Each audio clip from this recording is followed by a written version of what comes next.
நம்ம Ashwin sweets and snacks export பண்றதுக்கு 7373041434 மற்றும் www.ashwinsweets.com கான்டாக்ட் பண்ணுங்க. கடலூர் மாவட்டம் வேப்பூர் அருகே பாயும் மணிமுத்தாற்றில் இடுப்பளவு தண்ணீர் ஓடும் நிலையில் ஆற்றின் குறுக்கே பாலம் இல்லாததால் மேமாத்தூர் கிராம மக்கள் ஆபத்தான முறையில் நீரில் இறங்கி ஆற்றை கடக்கிறார்கள். இது குறித்த விவரங்களுக்காக இணைகிறார் எம்முடைய செய்தியாளர் ராமச்சந்திரன். கூடுதல் விவரம். கௌதமி வணக்கம்.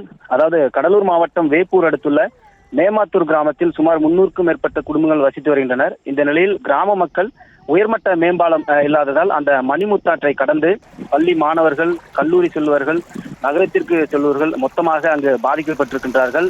மணிமுத்தாற்றின் குறுக்கே உயர்மட்ட மேம்பாலம் கட்டுவதற்காக கடந்த 5 மாதங்களுக்கு முன்பு ரூபாய் 12 கோடி நிதி ஒதுக்கீடு செய்தும் தற்போது வரை அந்த பணிகள் துவங்கப்படவில்லை எனவும் கிராம மக்கள் குற்றம் சாட்டி வருகின்றனர். தற்போது ஆற்றில் வெள்ளம் வந்து கொண்டிருப்பதால் பள்ளி செல்லக்கூடிய மாணவர்கள் இடுப்பளவு தண்ணீரில் ஆபத்தான முறையில் ஆற்றை கடந்தும் நல்லூர், வேப்பூர் உள்ளிட்ட பள்ளிகளுக்கு சென்று வருகின்றனர். இந்த மேம்பால வசதி இல்லாததால் மாணவர்கள் சிலர் விடுமுறை எடுத்து விடுவதாகவும் கிராம மக்கள் கூறுகின்றனர். உடனடியாக மேம்பாலம் கட்டுவதற்கான ஏற்பாடுகளை அரசு செய்திட நடவடிக்கை எடுக்க வேண்டும் எனவும் கிராம மக்கள் கோரிக்கை வைத்துள்ளனர். கௌதமி, விவரங்களுக்கு நன்றி ராமச்சந்திரன். நம்ம Ashwin sweets and snacks export பண்றதுக்கு 7373041434 மற்றும் www.ashwinsweets.com கான்டாக்ட் பண்ணுங்க.